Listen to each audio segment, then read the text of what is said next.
Welcome back to WaterparkRanger's Let's Play Kingdom Hearts. In the last episode, we got further in Hollow Bastion. That's going to be something that's going to be going on for a while now, because Hollow Bastion is a huge stage.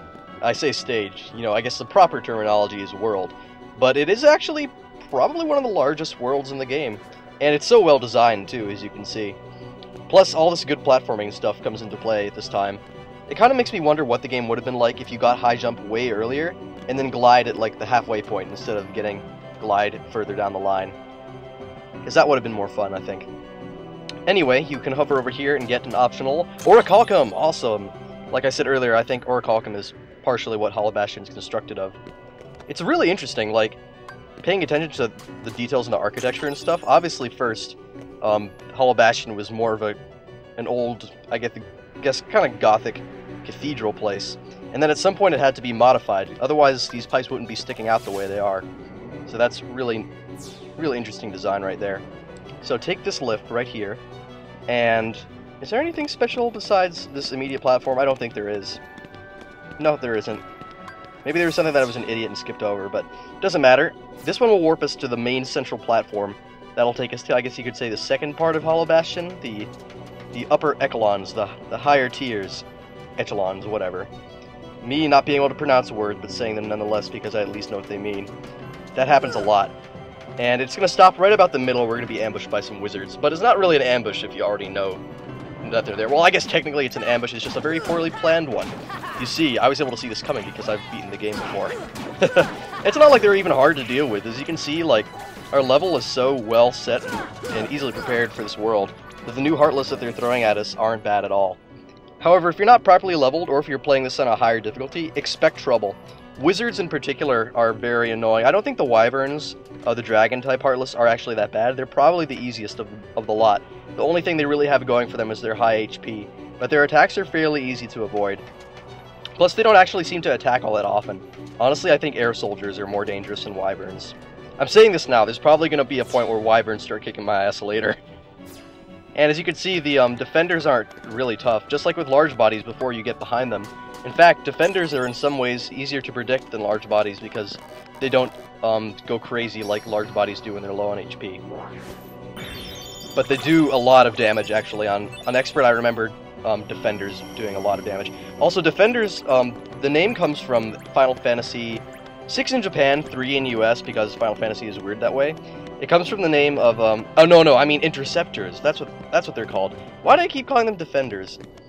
Yeah, whatever. Interceptors. That's the name of those Heartless that carry around the dog shields. It's actually named after, this dog from Final Fantasy 6 in Japan, or 3 in the US, Interceptor. Actually, I tried starting up a file for, Final Fantasy, what's 3 in US? Let's call it Final Fantasy 3, because that's what US people know it as. We're not Japanese. Or if you're Japanese, then, well, thanks for watching my videos, but from the video analytics, it doesn't look like a lot of Japanese people, or at least people from Japan, watch my videos. It's mostly US, UK, Canada, a little bit of Australia. At some point, I remember that I was getting some more from just around Europe in general. Maybe some Belgium, I'm not sure. Anyway, some Dark Balls to deal with. Just because our level is so high, we can just take them all out in like 2 to 3 hits. Honestly, I was expecting a bit more of a challenge. I know that soon they're gonna raise up the levels of the enemies though, so I shouldn't get too cocky, I suppose. Plus, the bosses here are no joke. And actually, there's one thing that I have to clear up, probably because this just happened now. But if you ever notice that sometimes there's like a point where my audio will sound drastically different all of a sudden for no reason, like I'll be a lot more calm, or maybe a lot less calm for some reason, it's not because I'm bipolar, which may be the case, but that's not the reason for it. The reason why is sometimes the audio screws up, and I may actually have to delete large portions of it. And rather than redo the whole thing, which has happened before and it's just irritating, I'll just cut out where the audio starts going wrong. Maybe it's because I need to get an updated version of iMovie or something, but I've noticed that sometimes there will be like a scratchy sound that goes over audio tracks and really distorts them. So I try and keep that at a minimum by cutting out the really crappy audio and putting better audio over it. Anyhow, back there, something that I probably should have explained when you saw me hitting that switch and then changing where that giant block was positioned. It's part of a puzzle which is actually not necessary to solve. The bottom line is you have to activate both the switches to raise both of the blocks. By raising the blocks, no, I mean lowering the blocks. By lowering both of those blocks, you're able to get basically to the highest point of the tower where we're aiming for. But the problem with lowering the blocks, as you saw, was that it actually blocks off another door from beneath. That door is entirely optional, and if I remember correctly, there's just some kind of lame gummy ship reward behind there, so if you really want to find out what it is, be my guest. Jump down there and then glide through that little hole before actually lowering both of the switches. And it's not like once you lower them, they're permanently down. You just hit the switch again to raise the block. And feel free to check out whatever's down there for yourself, but if I remember correctly, it's just a gummy ship part. And frankly, I was really annoyed by doing that entire library puzzle just to find a gummy ship piece. That was not worth it to me. I mean, it was a cool puzzle, but they're wasted on really crappy rewards. I suppose that's the one problem with Hollow Bastion, is the coolest secrets lead to the crappiest rewards. Oh yeah, and we're just plowing through these enemies, as you can see. Also, right there, when we defeated that enemy, I misnamed it earlier. It is, in fact, Defender. I don't know why I thought it was Interceptor. Wow, I completely messed it up. I think the reason that I thought it was Interceptor was... Oh man, it was a stupid reason. There's actually a Coliseum match where you fight a bunch of them, and then that round is called Interceptors. And I guess I remembered that. And I had Defenders right before. They are called Defenders, and they in fact do drop this weapon called the Defender, which is a very powerful shield for Goofy. Also, I think 99, that had to be like the last Dalmatian set in the game, perhaps. We don't have all the Dalmatians, obviously, and I don't intend to get them. So once you hit both the switches, like I've done, you're able to get up here, and I believe right up there, if you hit this switch, you can raise this last block up another notch. Of course, you're not able to activate switches so long as Heartless are around, which is very irritating. So gravity, I think, is warranted in this situation due to how obnoxious these things are. In high areas where you can easily fall and then have to climb again. So by hitting this one, we're going to raise it back up to its former position. And we'll check out whatever's up here. Treasure chest, and another switch. I think that switch just leads to another crappy gummy ship piece, so I'm not going to activate it. Or maybe it lowers the block, I'm not sure.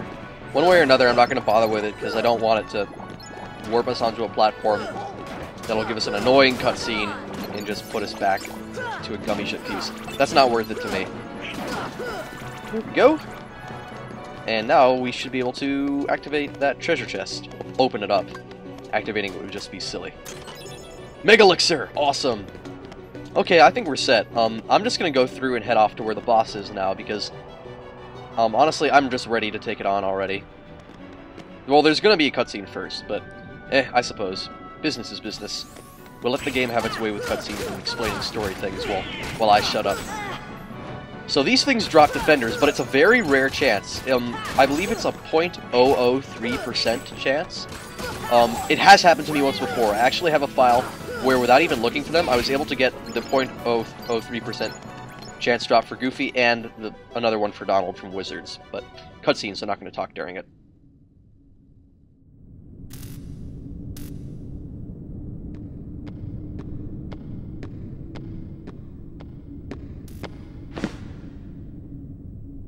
So, I see the path has emerged at last. Yes, the keyhole to the darkness. Unlock it, and the Heartless will overrun this world. What do I care? The darkness holds no power over me. Rather, I will use its power to rule all worlds. Such confidence.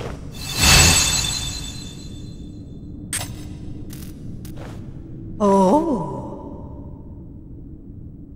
Ah! Impossible! The Princesses of Heart are all here! It must be her! Without her heart, she will never be able to release her power.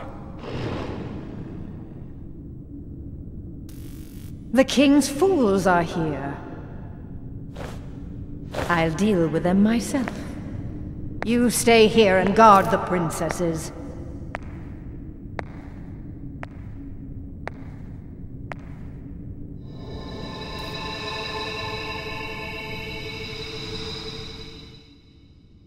Well, looks like we're drawing near to the climactic final showdown, so it would seem.